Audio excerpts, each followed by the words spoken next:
Welcome to CME on ReachMD. This activity titled, A New Paradigm in IgA Nephropathy Management, Advancing Clinical Practice in the Era of Therapeutic Expansion, is provided by Clinical Care Options LLC, doing business as Dacera Clinical Education, in partnership with the American Kidney Fund. Prior to beginning the activity, please be sure to review the faculty and commercial support disclosure statements, as well as the learning objectives. So IgA or IgAN is the most common glomerular disease worldwide with a global incidence of 2.5 per 100,000. There are marked geographic differences in disease prevalence. It's most common in East Asia, followed by Europe, and it's really rare in Africa.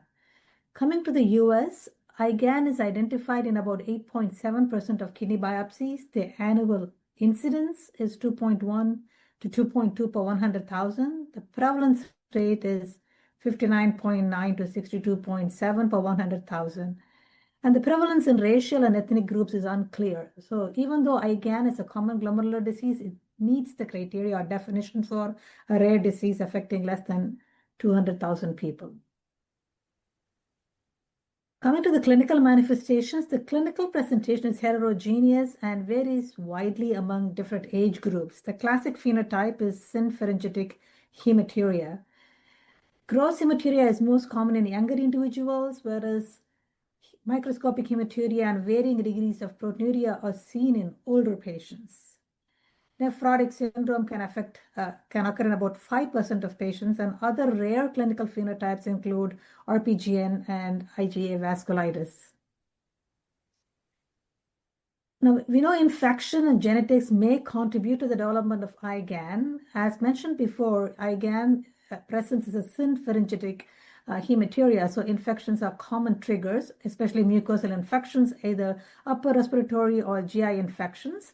And bacteria with surface expression of GalNAc or N-acetylglucosamine might stimulate the production of autoantibodies that can cross-react with galactose-deficient IgA1. Now, coming to genetics, there are several studies which have reported on the familial aggregation of IgA nephropathy. GWAS has identified 31 risk alleles that explain 11% of the disease risk. And several loci in the pathways have been identified. The most prominent signals are the MHC or the HLA region, but the other important signal is at the complement factor H loci. They also identified genes encoding the loci for APRIL and TACI, which is a receptor for APRIL, as playing a major role in IgAN. So the GWAS studies have actually provided strong support for targeting the mucosal immunity, then the alternative complement pathway, and the APRIL and BAFF signaling.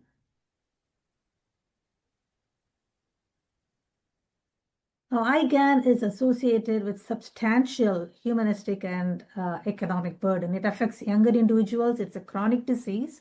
So the symptom burden is really variable and can be pain, fatigue, anxiety, and depression. With the onset of CKD and end-stage kidney disease, the quality of life is worse. There is loss of productivity, increased medical expenses, and higher mortality. So it's a significant economic burden. Now, this study looked at the economic burden in IgAN, and what you see here is the mean cost, unadjusted mean cost by CKD stage, and it shows that with advanced stages of CKD, there is a significantly higher number of outpatient visits and pharmacy claims. Now, the pathogenesis of IgAN is complex and multifactorial, and it involves 4 sequential processes, which is also called the 4-hit hypothesis. Hit 1, what you see is the generation of the galactose-deficient IgA, which then comes to the systemic circulation mostly from a mucosal source. Now, hit 2 is the formation of autoreactive autoantibodies against the galactose-deficient IgA.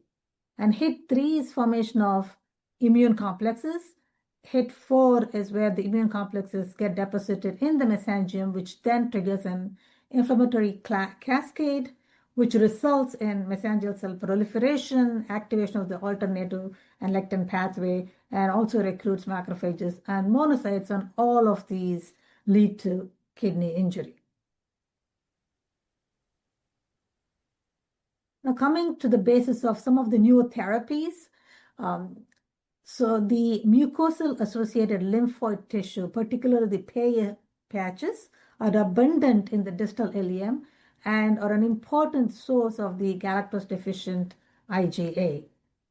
Now, the targeted release budesonide is an oral targeted release formulation of corticosteroids, which delays the release of the active drug until it reaches the distal ileum. So this improves the efficacy of the drug, and also because of the first pass metabolism, there is less systemic effect. So since it acts at the Peyer's patches, it decreases the production of the pathogenic galactose-deficient IgA. Now, the other agents that I want to focus is the renoprotective agents, which is the RAS inhibitors, SGLT2 inhibitors, and the endothelin-1 receptor antagonists, all of which act on the HIT4. The other emerging agents act on HIT1 and 2, which include the BAFF and the APRIL inhibitors, and then the HIT4, which include the complement blockers. We know now we have new guidelines or goals for proteinuria and GFR, and I just wanted to go over some of the basis for forming the guidelines. So retrospective registry studies, both from UK, US, and China, have shown that there is a significant association between the level of proteinuria and adverse kidney outcomes. The first data to come out was the UK RADAR data, which evaluated more than 2,300 adult and pediatric patients with IgAN with proteinuria greater than 500 milligrams and an eGFR less than 60 milliliters per minute. And what you see here is the time average proteinuria. So even with the time average proteinuria of less than 0.44, 20% of the patients progress to end-stage kidney disease within a 10-year period, at 10 years. And with proteinuria between 0.44 to 0.88, a third of the patients progress to end-stage kidney disease at about 10 years. And what you see here at the bottom is the GFR, annual decline in GFR.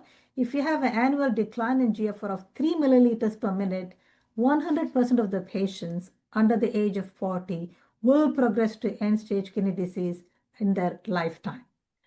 And then on this side, you see the data from the Kaiser Permanente from the US. The difference is the UK was predominantly Caucasian population. The Kaiser Permanente is ethically and racially diverse population. What they also showed is adverse kidney outcomes with proteinuria less than 0.5 grams. Similarly, the prospective study from China, which evaluated over 2,000 patients with greater than 12 months of follow-up, looked at kidney survival. Kidney failure occurred in about 24% of the patients, and they also showed that adverse kidney outcomes occurred in patients with proteinuria greater than 0.5 grams. So we know that patients with IgAN have a progressive decline in kidney function, but it's at a highly variable rate. So the MEST-C classification is an evidence-based prognostication scoring system using histologic variables. It uses 5 histologic variables which have been independently associated with prognostication. M stands for the mesangial hypercellularity, E endocapillary hypercellularity, S for segmental glomerular sclerosis, T for tubular atrophy or interstitial fibrosis, and C for cellular or fibrocellular crescents. Please remember, this is a prognostication tool. It does not help you to guide therapy. And the last prediction tool that I want to focus is the IgAN prediction tool, which uses clinical and histologic variables at the time of biopsy and also at 1 or 2 years to predict the risk of disease progression defined as a GFR decline of greater than 50% or end-stage kidney disease after biopsy. Now, this is available online, and as I said, you can do it at the time of biopsy or at 1 or 2 years, once again to prognosticate and not to guide treatment. Thank you for listening.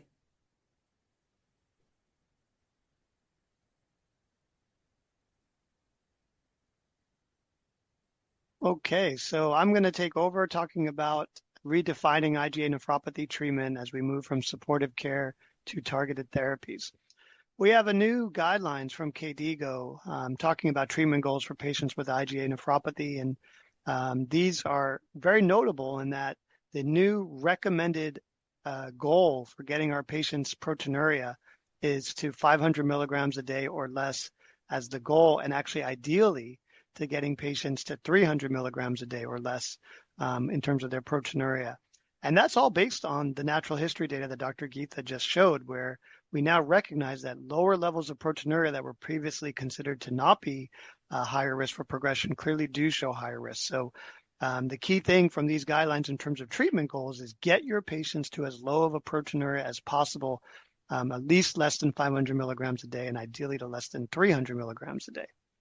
So how are we going to get there? Well, there is a changing treatment landscape where we actually are targeting the pathophysiology of IgA nephropathy to actually treat the disease along its pathophysiologic model. You heard about the multi-hit model from Dr. Geetha, and you're going to be seeing how many of these trials are using therapies that go after different parts of the multi-hit model.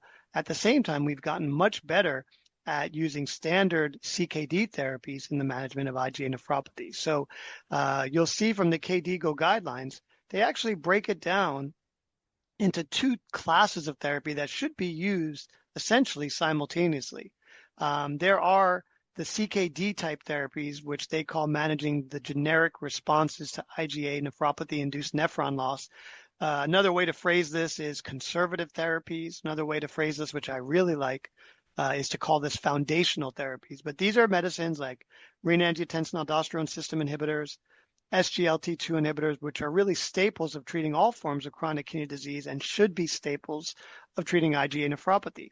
But what's so exciting about IgA nephropathy is that we have other foundational non-immunomodulatory nephron-sparing therapies we can use, which are endothelin receptor antagonists. We have a dual-acting endothelin angiotensin receptor antagonist in the form of sparsentan, and we have a endothelin receptor antagonist on its own, atrasentan, which can be added to an ACE inhibitor or an angiotensin receptor blocker.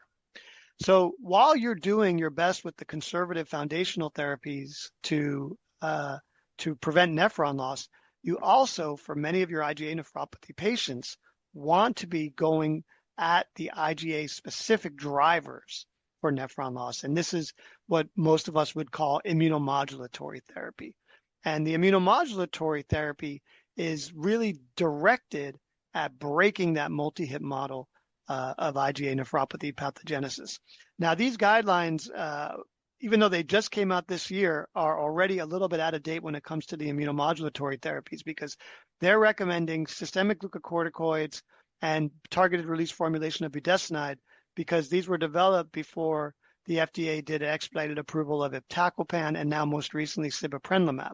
So that's not reflected in the immunomodulatory therapy. So there really are 4 therapies now for immunomodulatory therapy you can choose between, not just the 2 that are pictured here. And we'll talk about some of the other therapies listed on the bottom, because those are really only for select populations.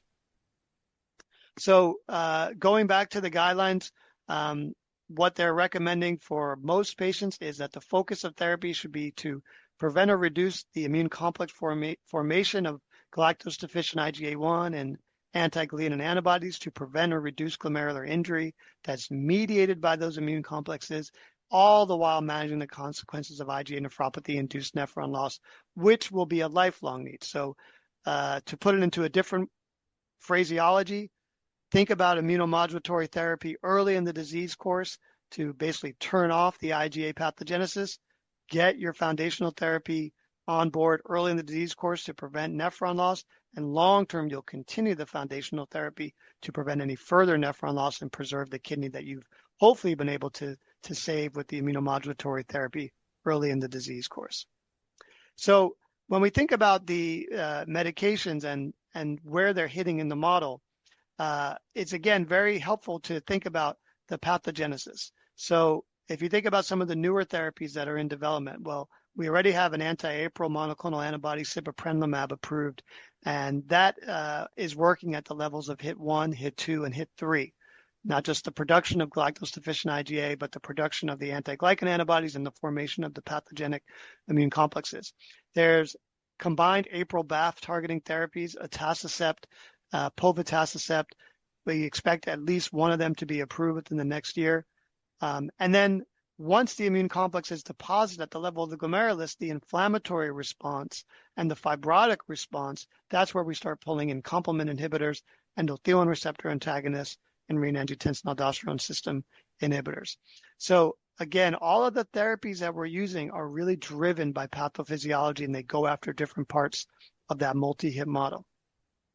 So to just sort of round it out with the actual drugs themselves that are available, and we could add, very recently sibeprenlimab has been approved. So what goes after hit 1? Well, we know that targeted release formulation of budesonide clearly goes after the production of circulating galactose-deficient IgA1 because it acts at the Peyer's patches, which are where those IgA are produced. Sibeprenlimab, the monoclonal antibody to APRIL, which was just approved, as we just said on the previous slide, is targeting both hits 1, 2, and hit 3. And then the factor B inhibitor, which targets the alternative complement pathway, iptacopan, that is working more at the level of hit 4 once the immune complexes deposit to prevent the further inflammatory response that those immune complexes elicit. And then the endothelin receptor antagonists, sparsentan and atrasentan, these are all the new drugs are bold-faced. Those, along with renin-angiotensin-aldosterone system inhibitors and SGLT2 inhibitors, are really renoprotective effects. And in my mind, they're working by reducing the work the kidney has to do and eventually having an anti-fibrotic, anti-chronicity effect in the disease. So let's go through each of these therapies individually. We'll start with corticosteroids. So the KDIGO guidelines say if you're going to use systemic corticosteroids, they recommend using a reduced dose. And this comes from the study that all of us called the low-dose testing study.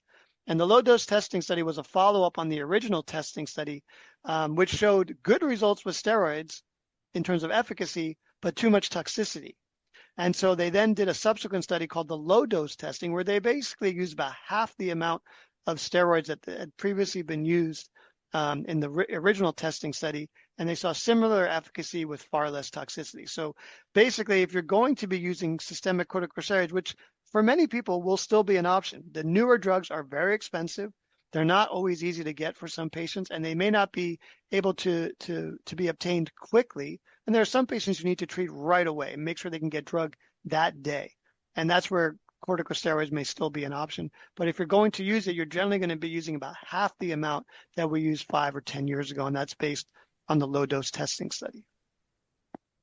In terms of supportive care, beyond drugs, there's lifestyle modifications, but the biggest thing is that in addition to renin-angiotensin system blockade, which has always been a staple of IgA nephropathy treatment, we now recommend SGLT2 inhibitors for most patients with IgA nephropathy. There are some exceptions, but most patients will qualify for SGLT2 inhibitor. And for me, when proteinuria is above 500 milligrams a day, I'm very eager to add an endothelin receptor antagonist, whether it's alone as atrasentan on top of an ACE or an ARB, or it's part of a dual endothelin angiotensin receptor antagonist, sparsentan.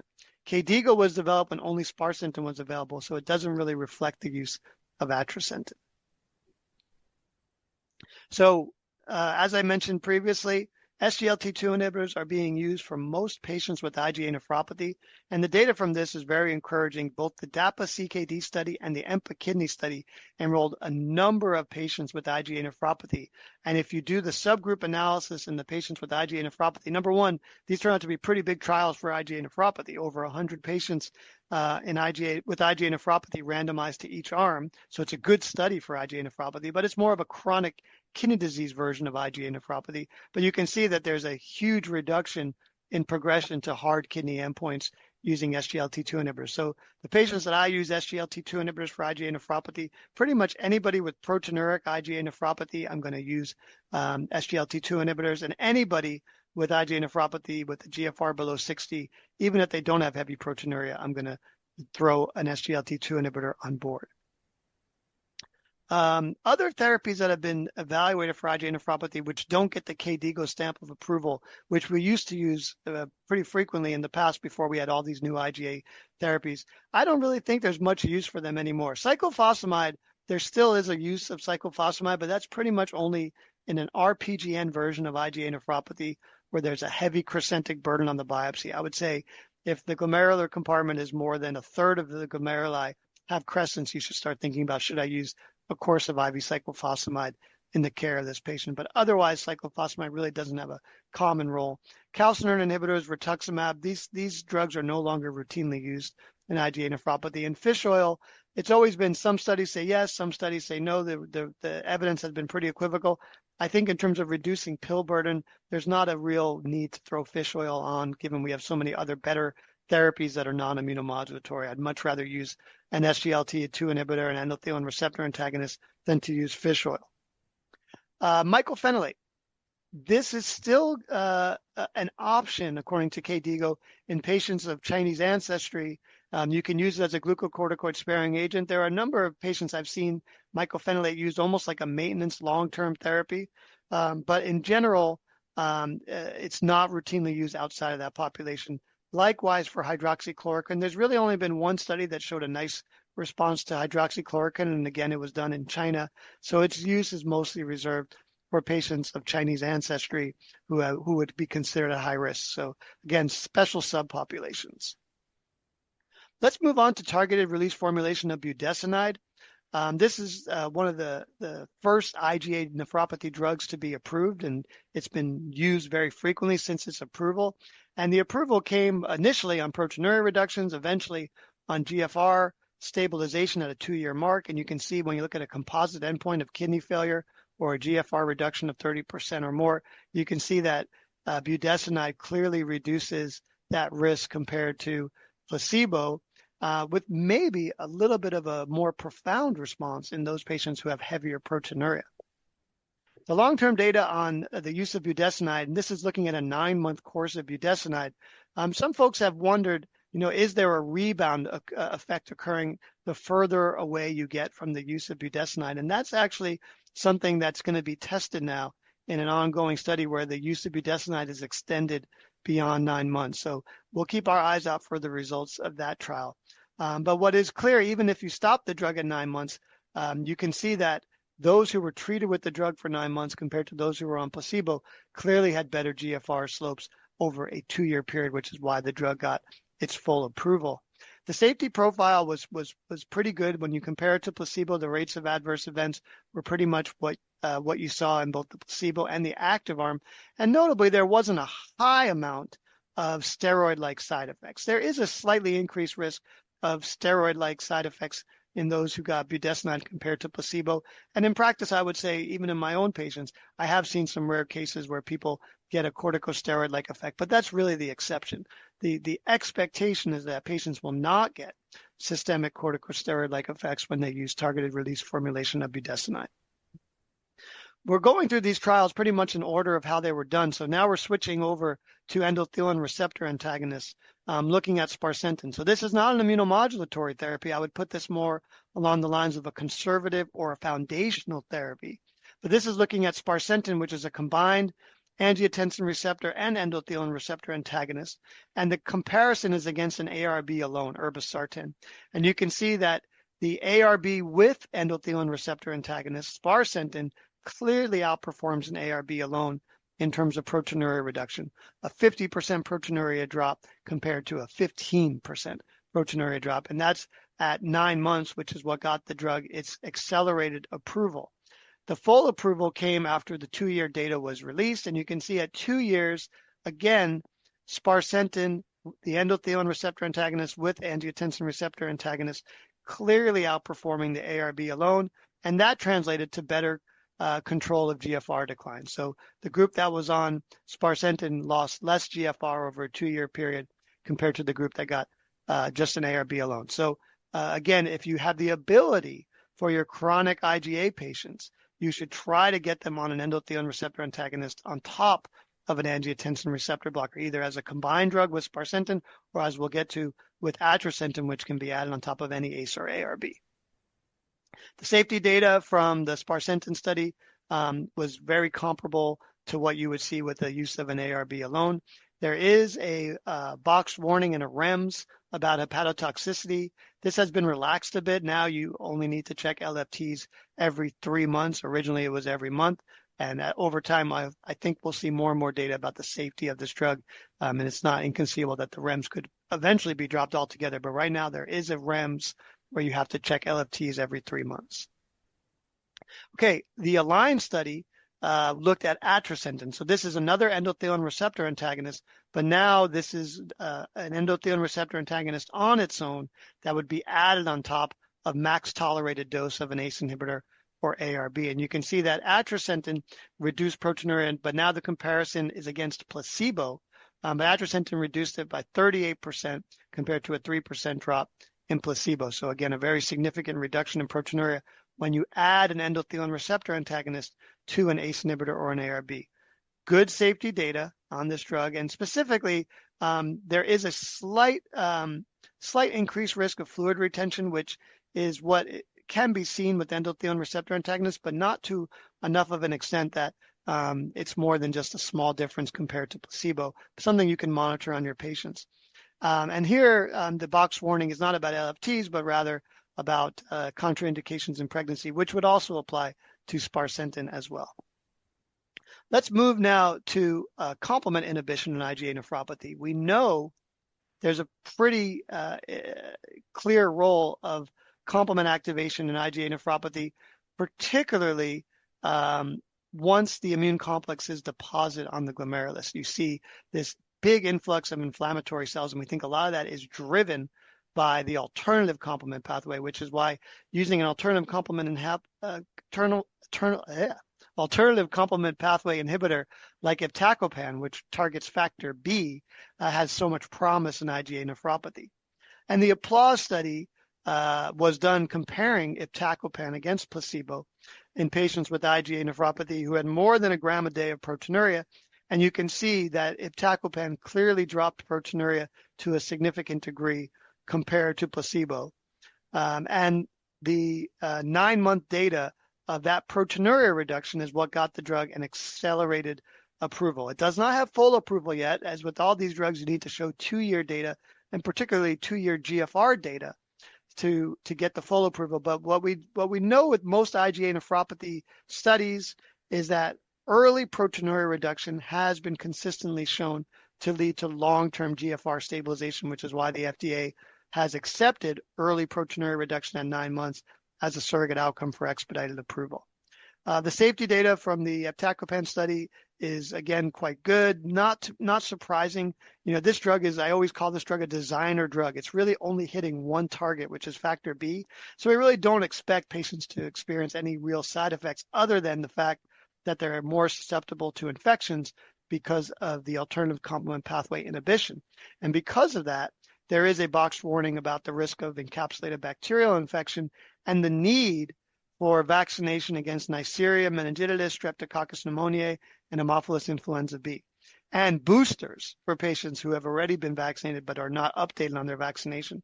And in many instances, in my practice, we give the vaccines, but we don't want to wait to start the drug. So we give the vaccines and we use prophylactic penicillin for the first 6 months until they complete their vaccine series. So some remaining questions: which agent would you use first? Because we've already talked about a number of agents. What is the duration for each agent? What is the long-term safety data going to show? What about patients who have relapses? Are they going to need repeat courses? Can you repeat course the same of these drugs, or do you want to repeat a course of immunomodulatory therapy with a different drug? How do you combine these therapies? And what patient characteristics should you consider as you're choosing between each of these therapies? These are some of the key remaining questions to choose from. And to add to this is that we have more therapies that are on their way, and one that was just approved last week, which is sibeprenlimab, a monoclonal antibody that targets APRIL. But we expect that a dual BAFF-APRIL inhibitor, atacicept, will, based on its favorable interim analysis, will likely be approved in 2026. And all the other drugs in these classes, because they've shown similar responses in phase 2 and starting to show data from phase 3, we think these have a very good chance of becoming approved for IgA nephropathy as well. So we're going to have a wealth of new drugs to choose from. Let's talk about sibeprenlimab, because this is one that is now approved, just approved last week. It's 9-month proteinuria data that got it approved, so it's an expedited approval. And we will, of course, wait for the full 2-year data for the full approval. But this is a monoclonal antibody to APRIL that is dosed once monthly at home by the patient in a subcutaneous injection. And the data showed a really nice drop in proteinuria compared to placebo. What I'm not showing you here is that the data also showed resolution of hematuria in most of the patients who got sibeprenlimab, which to me, when we talk about IgA responses, yes, I love to see proteinuria be reduced by this degree. That's what I'm first looking at. But if I can see proteinuria get reduced like this and hematuria resolve, that to me is a pretty good sign without having to do a repeat biopsy that we clearly have established control of the IgA nephropathy, and the IgA nephropathy is quiet. If you look at the adverse events with sibeprenlimab, again, they're comparable to placebo, and that includes comparable rates of infections and injection site reactions. So I think it's going to be a really well-tolerated drug, and I think it's going to be a very helpful drug in the treatment of IgA nephropathy. So I'm going to hand it back over to Kelly now as we move into the last part of today's program. Yeah, so the next section, we're going to kind of use all of the knowledge that we just learned from Dr. Geetha and Dr. Bomback with the pathophysiology of IgA nephropathy, and then going into those therapeutic agents, the ones that have been approved, the ones that are emerging. We have this patient case, a 28-year-old man. He has recurrent episodes of Coca-Cola urine following a upper respiratory infection. 3 episodes of gross hematuria in the past year, each after a cold, some mild fatigue, but he doesn't have any edema, rash, joint pain, or fever, and there's no history of hypertension, diabetes, or kidney disease in the family. On exam, blood pressure was 138/86, no edema, and no joint swelling. And these are the labs. We see some blood in the urine, microscopic hematuria, 0.8 grams of proteinuria. Creatinine was 1.2, GFR of 90. We also have a serum IgA, which is mildly elevated, and complement levels were drawn. They're normal, and other serologic tests for other proteinuria diseases were also done: Hep B, Hep C negative, ANA, anti-dsCNA, and ANCA. So for this patient, when should you consider a kidney biopsy? Only if the proteinuria is greater than 1 gram per day. We should just biopsy. B, if hematuria and any proteinuria, regardless of the level. C, biopsy if the proteinuria is greater than 0.5, and in anyone where IgAN is suspected. D, no biopsy until there's decline in function or a nephrotic syndrome.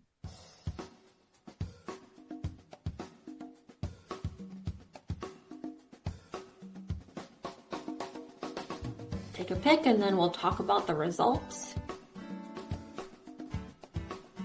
Okay, most people chose C, 50% of the group. So yes, the renal biopsy will show light microscopy, mesangial proliferation in the IF. There was granular mesangial deposits of IgA and C3. And then there was also electron dense deposits in the mesangium. Poll 4, so this is the 4th question. What's the updated target? We had talked about this earlier with the new KDIGO guidelines in 2025 for IgA nephropathy. A, less than 0.1 grams per day. B, less than 0.5 grams, but ideally 0.3. C, 0.7, so slightly higher, but then ideally we would like to get to less than 0.5, or D, greater than 1 gram. So one of our faculty members talked about the updated target for the new KDIGO guidelines for IgA nephropathy. Take your pick. Perfect. Most of the group chose less than 0.5 and ideally less than 0.3 grams. The number 5th question, in this patient, the one we just discussed, assuming no contraindications, which of the following therapies would KDIGO 2025 most strongly support? We have ACE and ACE inhibitors, ARBs, B, high-dose systemic corticoids, C, mycophenolate, and D, rituximab. And then we started talking about the therapies in the second portion of our session. So take a pick.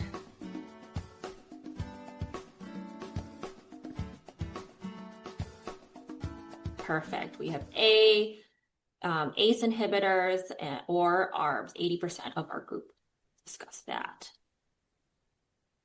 Number 6, if this patient's proteinuria escalated to 1.5 grams per day, despite optimal supportive therapy, which is the most guideline concordant next step, what will we do after we add all the supportive therapies? A, add a dual endothelin angiotensin receptor antagonist.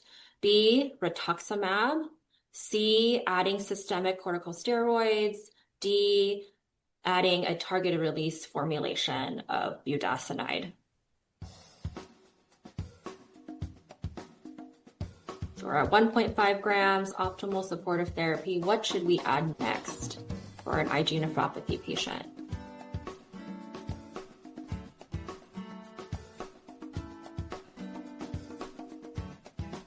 Okay, so the group is a little bit split. We have 30% adding a dual endothelin angiotensin, so a DIRA, or D, adding a targeted release budesonide, 46%. Yeah, I think the adding both options are great in this situation. We definitely want to get that 1.5 grams of proteinuria down to the guidelines that we had discussed earlier. So yeah, in summary, thank you everyone. This is the discussion about the multi-hit model. Dr. Geetha talked about the pathophysiology between all of the hits. And then Dr. Bomback targeted each of the hit 1, 2, 3, 4, and kind of aligning each of these new therapies that we have FDA approved, as well as the emerging therapies and how those different mechanisms of action kind of target the various pieces of the IgA nephropathy pathophysiology. So at this point, the new and emerging therapies are still being studied and they're not being used in place of optimal supportive care. We do want to reassure and reiterate that optimal supportive care is still being used as well.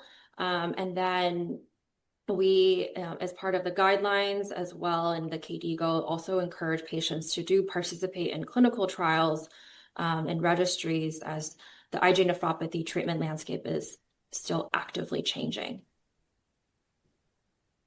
I do want to get to the post-test questions. These are the same questions that we started off with in the beginning with the pre-test.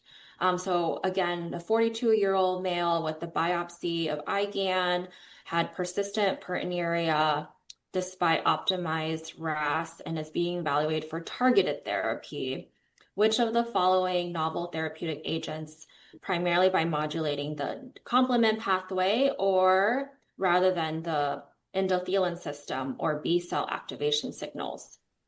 Of A, atrasentan, B, iptacopan, C, sibeprenlimab, and then D, sparsentan. Her training pathway started at 6, where she completed undergraduate training. Before going to the University of School,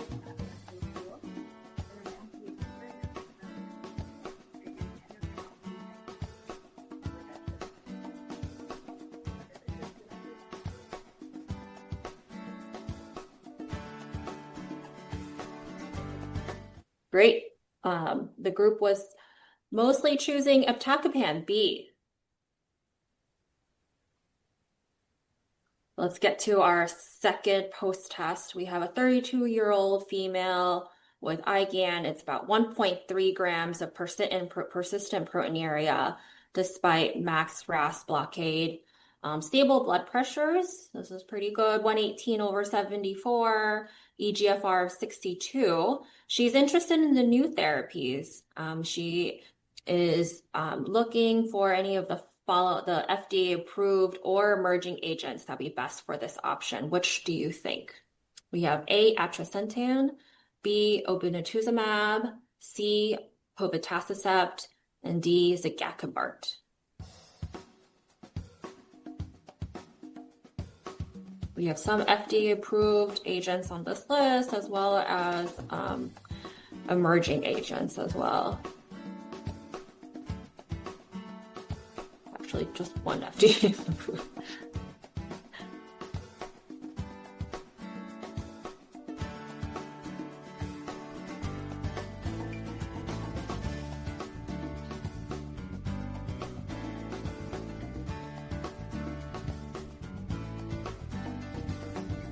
Great. The group answered mostly atrasentan, and then pre-test, it was a little bit more split towards obinutuzumab. And any comments the faculty want to discuss? Sorry, am I unmuted? Yes. Okay, perfect. Well, look, I mean, many of these things would be potentially used, but only this is one of those things. It's like, how do you word the question? Only one of these is actually FDA approved, which is atrasentan. Mm-hmm. I think it's very conceivable that in the future you would use drugs like obinutuzumab, povetacicept, or zigakibart in this setting, but we just don't have FDA approval to use those drugs. So if you're just going by FDA approval, only atrasentan here would work.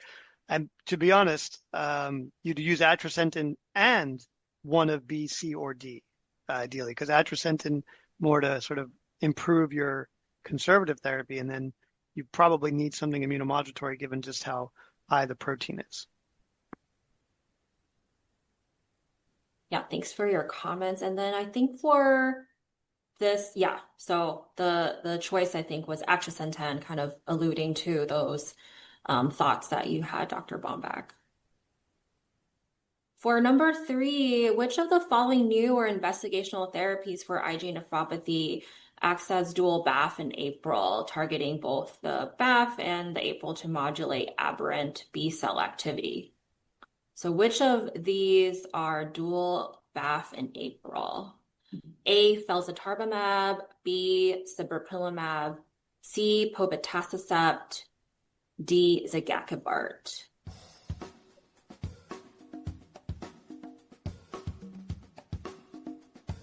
This might be a hard question. These names. Take a pick.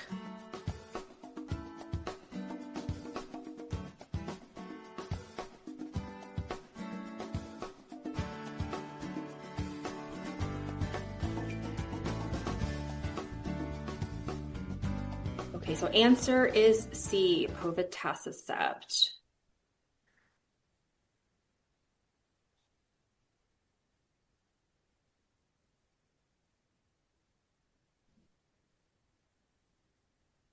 Okay, number 4, we have a 29-year-old female with IgAN. She comes in with persistent proteinuria, 1.2 grams, an eGFR of 80, is on maximal RAS inhibition, and has excellent blood pressure control.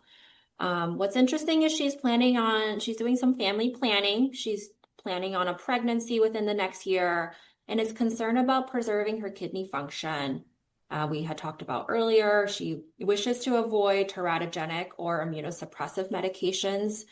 Which of the following strategies best reflect her wishes and a patient-centered approach to slow the disease, as well as optimizing her long-term outcomes? A, initiate sparsentan for rapid proteinuria reduction. B, begin iptacopan to target the alternative complement pathways. C, start a budesonide, the targeted release formulation to reduce mucosal IgA production. D, defer all of these novel therapies until after pregnancy planning. and prioritization of supportive care measures in the meantime. What are your thoughts on this 29-year-old female?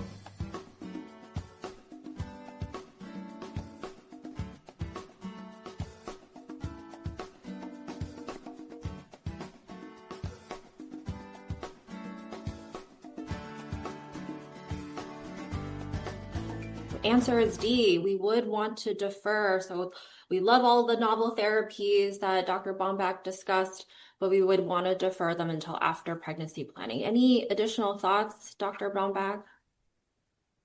No, I mean, I think, sorry, I don't know if you can still hear me, right? Yeah. Okay. No, I mean, I think for this patient, this is the absolute right management. We just don't know the safety data of all these new drugs in pregnancy. This is someone that once they're done with their childbearing years, there's a lot of options now available for someone like this. Young, preserved kidney function, but pretty significant amount of proteinuria. And if we can get that proteinuria down to the targets, we think they can have a good long-term outcome. So I think you were asking for like closing thoughts or just on this question? Just on this question, yeah. I guess on this question. Okay, yeah. So this is a poll for the audience. After learning everything we've been learning from our faculty today, do you plan to make any changes in your clinical practice based on what you've learned? We have this question and then the next one, and I do want to address any of our Q&A for our faculty.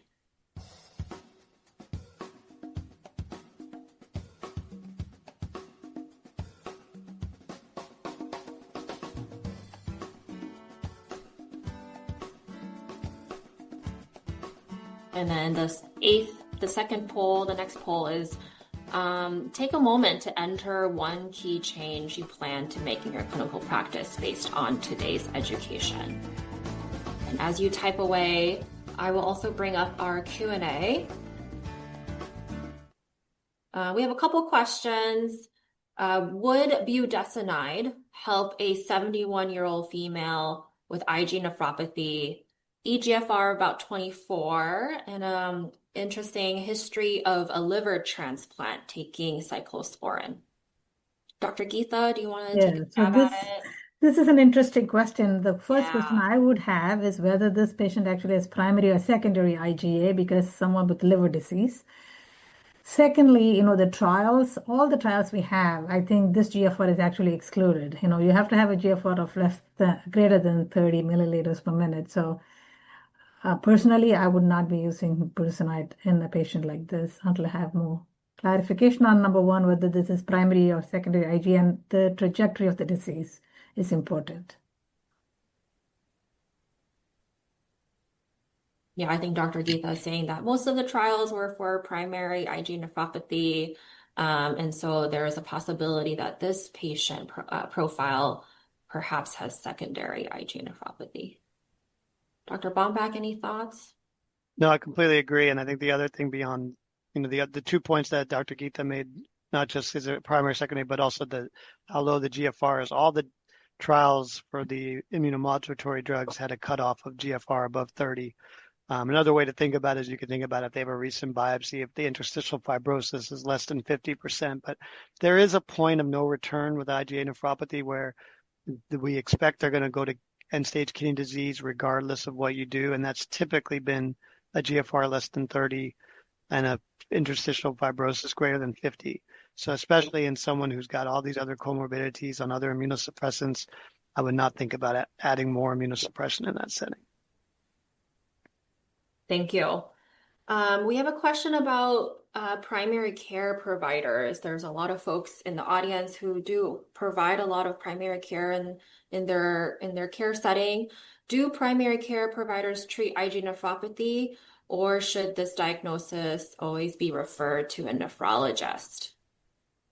Well, definitely a nephrology referral. I think what I would ask from the primary care is early nephrology referral. I think in terms of managing, especially with all the new drugs, it is the nephrologist who manages.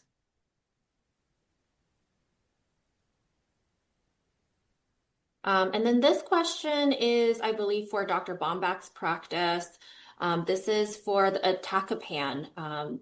There was the black box warning where we're doing the vaccinations, and the question is, what if they have a penicillin allergy? I think you had alluded Yeah. that you use penicillin in your practice too. Yeah, there are alternatives you can use. I think the most commonly recommend. I mean, people used to use fluoroquinolones. We don't love long-term fluoroquinolones because of the potential risk for like joint abnormalities, cartilage abnormalities. But you can use a fluoroquinolone in its place. But most people, if you have a penicillin allergy, I think are recommending a low dose of a macrolide antibiotic, like azithromycin, to take the place of penicillin. And again, you're doing that while you're waiting for the vaccine. It doesn't replace the vaccine. You're doing this. You're going to use penicillin prophylaxis, or if they're penallergic, azithromycin, while you're giving the vaccine. And we generally keep the antibiotic prophylaxis going until about 3 to 4 weeks after the last vaccine is given. And last question before we run out of time. It's about recurrent IgA nephropathy after kidney transplant, 42-year-old patient showing proteinuria and hematuria after transplant. Is it possible that the IgA nephropathy has returned? It's quite possible. Yeah, but you have to do a biopsy here because you can get proteinuria and hematuria with rejection as well. So you can't just make an empiric diagnosis of recurrent IgA and start treating. You need to do a biopsy of the transplant. And then you look at what that IgA is showing if it is back. And most of the times, if there's a fair amount of proteinuria and hematuria, we give them immunosuppression on top of the maintenance immunosuppression they're using for the transplant. But there also is some mild recurrent IgA that you see if you do protocol biopsies that we don't have to treat. But someone with proteinuria, hematuria, and recurrent IgA on the transplant, that's someone we're probably going to treat unless proteinuria is minimal and the hematuria is minimal. Mm-hmm. And that's all the questions that we have. Oh, actually, we might have one more a little bit more time for one more question. So give me a second here. I think this is really interesting from a primary care perspective. How do we, give them the right tools? If IgA nephropathy is on the differential, what are those labs that should be drawn and ready, finalized to go before that referral, or even during the referral? I guess serum creatinine, eGFR, UA microscopy, and spot urine protein creatinine, right? Yeah, I agree. I mean, they need a biopsy. I mean, you probably want to add, I always like when someone's already checked the coags, so like a PT-INR and a PTT, because they're going to need a biopsy to make the diagnosis. But the big thing from the primary care doctor that's helpful for us is, as you heard from Dr. Geetha, creatinine with the GFR, maybe a cystatin C, UA, urine protein to creatinine ratio. We don't need a 24-hour urine, just a spot protein to creatinine ratio. I think the nephrologist can do more serologies for, as part of the differential, but those are the basics that would really help us. And then, we can take it from there. You've been listening to CME on ReachMD. This activity is provided by Clinical Care Options, LLC, doing business as DeSera Clinical Education, in partnership with the American Kidney Fund. To receive your free CME credit or to download this activity, go to reachmd.com/CME. Thank you for listening.